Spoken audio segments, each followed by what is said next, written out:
Shut up. I'm bored, so I want to talk about something. I just read an article. It's talking about frogs in the Chernobyl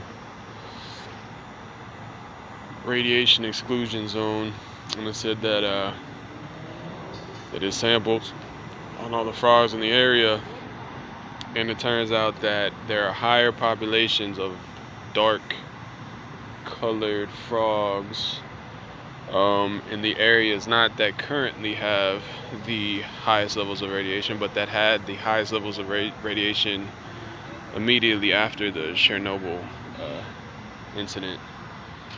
And so they theorized that that is like some quick, process of natural selection where every frog that didn't have the melanin, like it protects from UV radiation from damaging like DNA and stuff. I think they're saying it does it with different other types of radioactivity, and they said something about it will actually like attract free radicals and destroy them or something like that. Or I was like, well, I didn't know that. That's cool.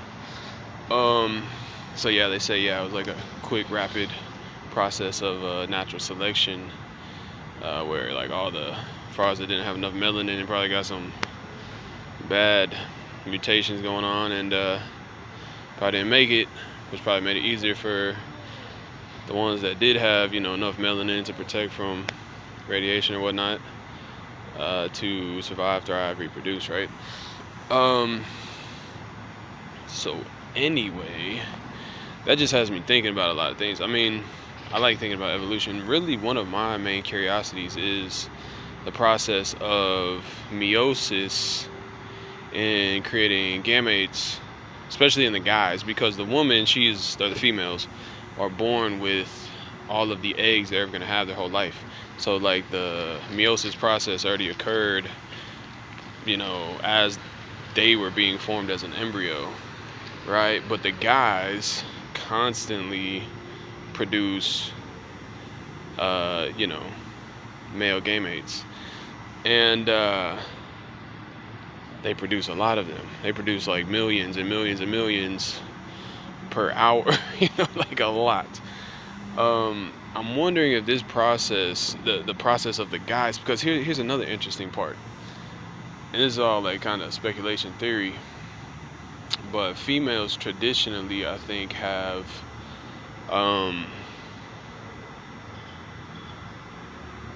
maybe not exposed themselves to as much danger or whatever you want to call it as guys. Guys traditionally have been the hunters, go explore, go do this, go do that.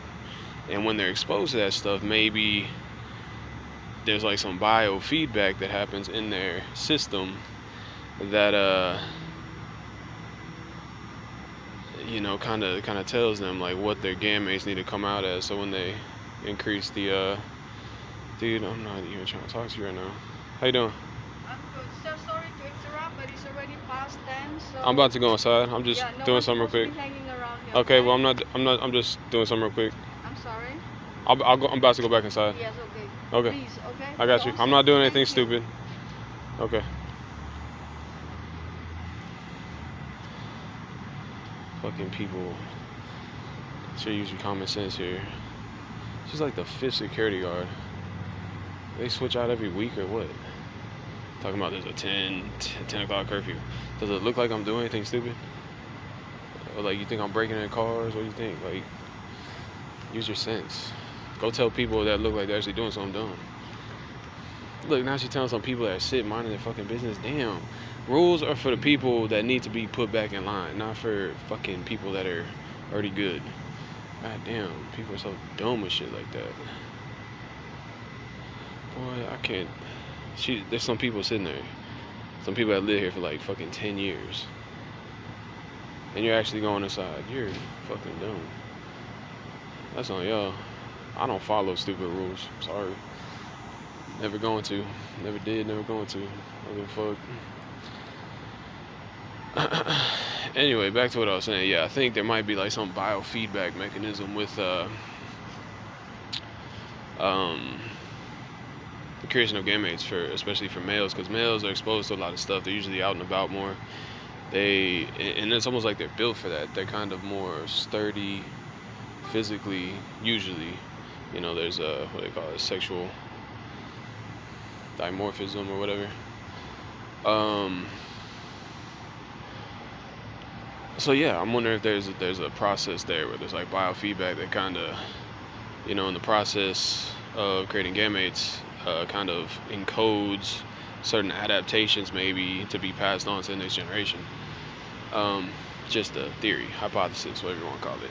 So there's that, and then there's literally the process of sexual reproduction where, a male has intercourse with a female, and maybe in that process, literally with whatever female they come in contact with, like they can might be another biofeedback mechanism that can almost like sense the genetic, situation with the female, and almost like in the process of intercourse, like,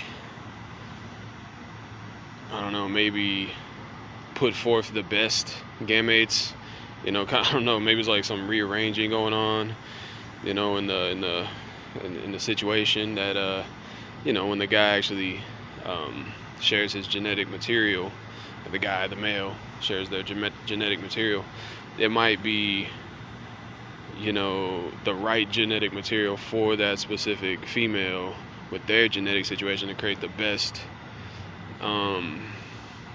genetic outcome for whatever the conditions are. That's another hypothesis of mine. What else do we got? So those are two that I've thought about. What else?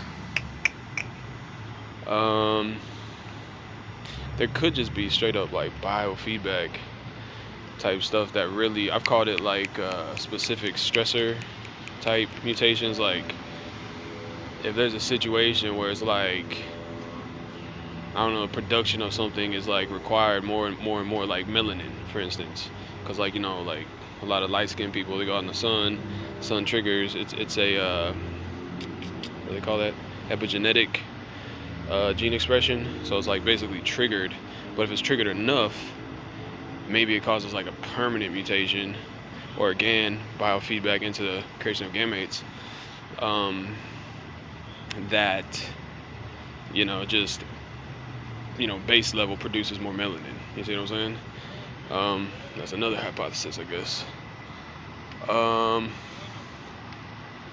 What else do I got? These are all just theories of like where specifically the, I guess mutations, I don't know if it's mutations, but yeah, where specifically the changes, from one generation to the next occur. Mutations kind of implies more of a accidental type thing. What's up, bro? This dude's getting his jog on. He's gonna outrun that security guard. You ain't gotta worry about her. That's funny. He's just cruising by. I should have pointed the camera. You would have seen how he's jogging, and you would have thought that was a lot funnier than you probably currently do. Yeah. So I don't think, I'm not one to say that it's just. I think there's more to it. There might even be like quantum physics involved. I mean, we don't even fully understand that. That's actually something I was recently looking into. Like an hour ago. I was just like, I've been looking into like the last week or so, kind of, trying to wrap my head around. It's like not something I just recently was introduced to. It's something I came across a while back. The funny action or the spooky action at a distance, stuff like that with quantum physics. And I don't know, just this last week or so, I've just been like going over it again. It just seems like a lot is still not understood there. So I'm kind of like, thinking I could apply myself to maybe figure some stuff out. I like this stuff. I like when there's stuff that's still not, I would like it to be figured out, but since it's not, it's like, okay, well, maybe I can help, you know what I mean? I kind of, okay, I like that I can do that, just saying. I would actually rather more stuff be figured out, and then we'll be knowing everything and doing way more than we're doing right now, but whatever. So yeah, there might be some quantum physics action going on there with the with mutations, genetic mutations. And then there's specifically like DNA to RNA to proteins. Was it translation,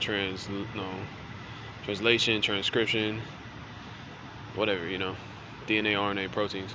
There could be stuff in the middle of that causes different mutations. And it could again be like the specific stressor theory or whatnot that kind of causes specific mutations at any point in that process.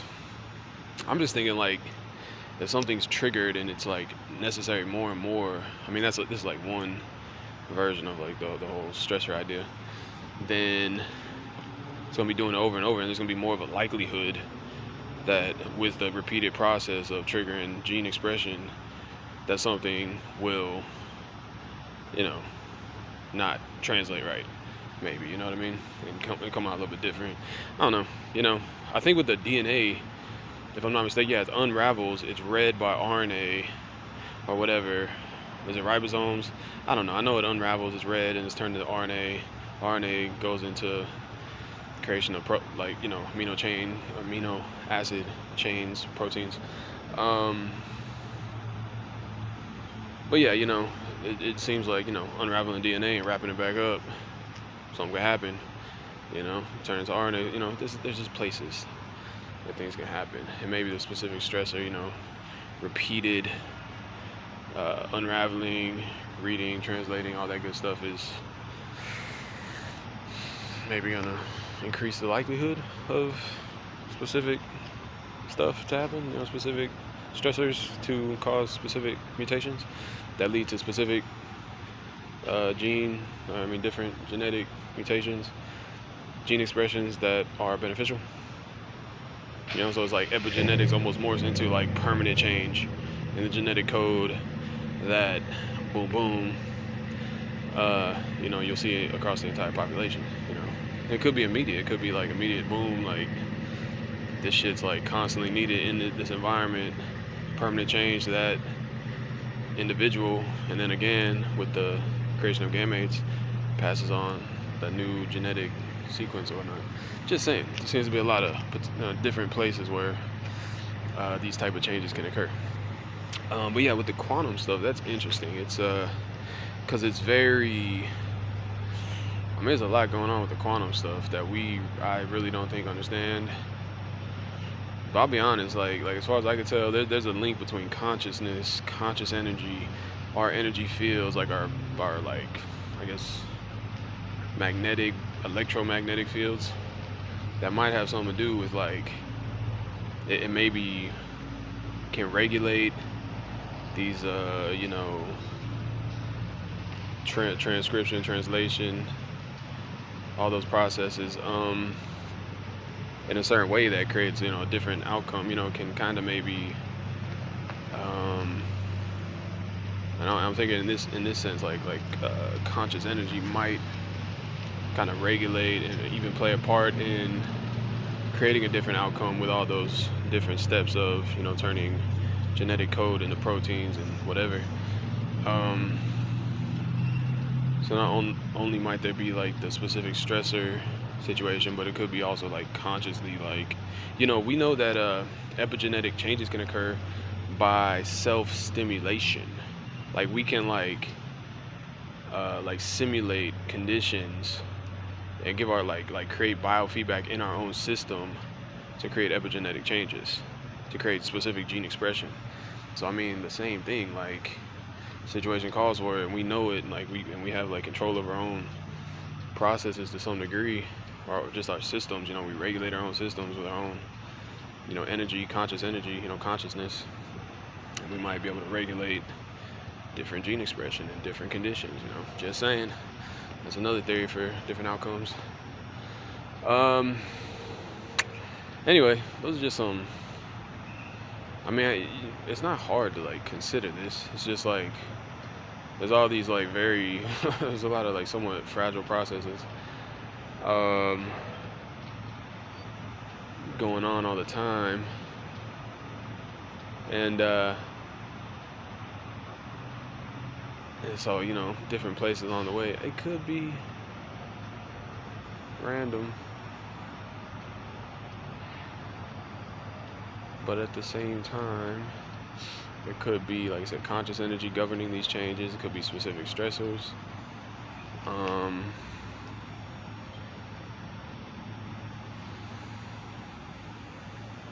I don't know. I like to think about this though. It seems to be unexplored territory as far as I don't know. Maybe I'm pretty sure some scientists have thought about these things, but it's not really discussed as as if people have I don't know, like they're certain about any one of these, any or all of these, being relevant in the process of evolution. So it's just something to think about. But yeah, I definitely think about all those different aspects, and they could probably set up experiments to create control, manipulated variables to see if we can do something there.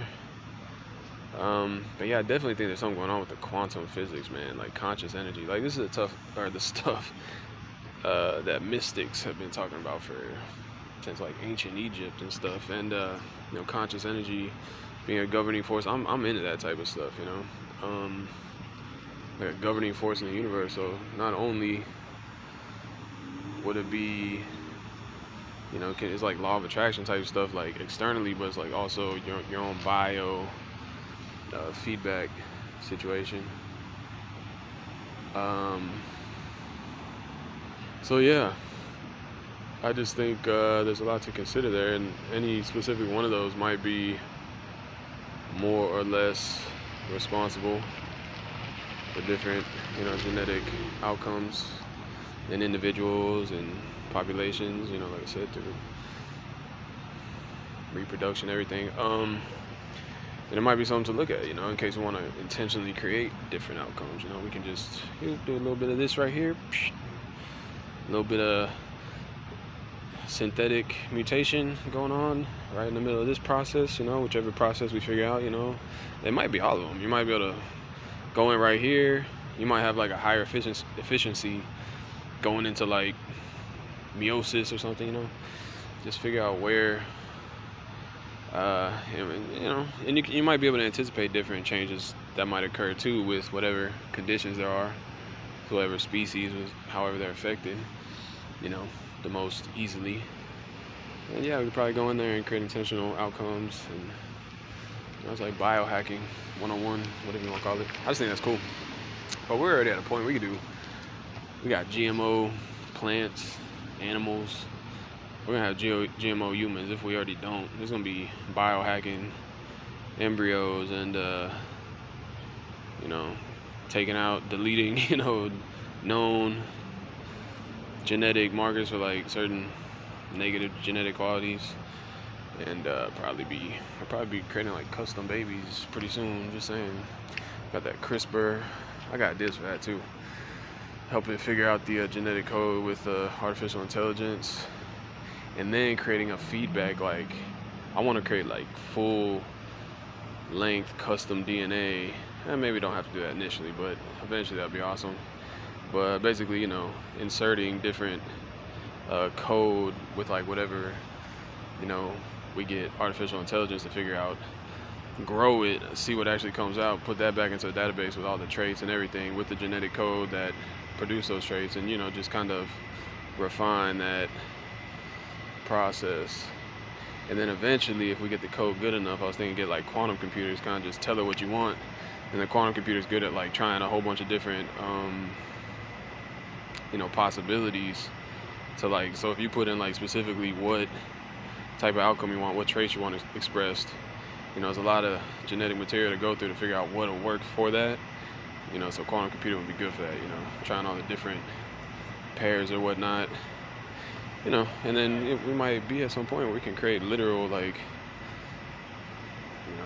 custom species even. And we might even create a better version of ourselves with that. So, but I've thought about that. There's like ethics involved with that. If we create a better version of ourselves, make ourselves obsolete, as like, should we consider that an evolution of ourselves because we produced it out of our own like function, even though it's like synthetic? I don't know. I think it's a product. And really there's bigger concepts that I think about with it doesn't just have to be ourselves as a species. It's the evolutionary product, you know, of billions of years with the full complexity that produces intelligence, all that good stuff that really is important. So if there's like alien species out there and they're intelligent, clearly, it's like these are like cosmic, intelligent counterparts. You know what I'm saying? Like just because they're on a different planet, have some different genetic material, maybe not compatible with us, it's still the production of complex, intelligent life that that we know takes a long time to produce, that is so valuable and precious that we should like value. So yeah, if we produce a better version of ourselves, yeah, I think we should totally be like sweet and totally embrace it, not be like, oh. I mean, if we make something better than ourselves and make ourselves obsolete, I mean, that seems to just be part of evolution, man. I'm just saying. All right. I mean, there's a lot of thoughts. A lot of people always talk about, oh, it's not natural to do genetic, whatever, you know, gene editing. But it's like, okay, if we naturally got to the point where we figured all this stuff out and then we're doing it, like, that's a natural progression. So who's to say it's not natural? You know what I'm saying? Like, we naturally got to this point of understanding all this stuff. So we now are naturally able to do it. So now that we naturally do it, like, is it not natural? I'm just saying. You know, I think people think of natural in like a very specific sense. People want to like try to play a neutral role in things. I don't think that works sometimes. Your neutral role is almost just allowing things to happen. It's almost like you're just like, I don't know. I just feel like it'd be better if people are hands-on, intentionally trying to create outcomes. If you're just neutral, then it depends. You know, sometimes people are stupid and they try to do things they don't even understand the consequences of, and yeah, so maybe people should chill out, just let things go, and be very cautious of, you know, what the consequences of certain actions might be. But I don't know. I think the idea of just neutral, natural, even in some cases, is kind of, I don't know. I really don't think there's such thing as neutral. You know, I think it's an illusion. I think if you're even conscious of something, you're an active participant in a situation. So you think you're being neutral, but you're just allowing. You could, I don't know. That's like just at least being conscious of something makes you an active participant. So I just feel like that's an illusion. Neutrality. I don't know. Anyway, that's just some stuff to think about for my mom. I was just bored, so I felt like talking about this. So there you go. I think I'm gonna leave it at that for now. Just want to come outside. I got bored of sitting inside. Read that article. I'm like, cool, let's talk about this right now. That's what I do sometimes. Hey, the security guard never came back. She already knew that was dumb. Why you bugging me when I'm clearly not doing nothing? It'd be different if it was like a gang of people out here acting stupid or something. I'm clearly just minding my business. Like, please, lady, do not take your job so serious. Trying to enforce rules where it's clearly not useful. It makes no sense at all.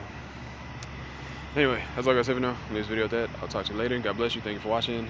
Watch all my other videos. I don't know. Follow me. All that good stuff. And talk to you later. Peace out.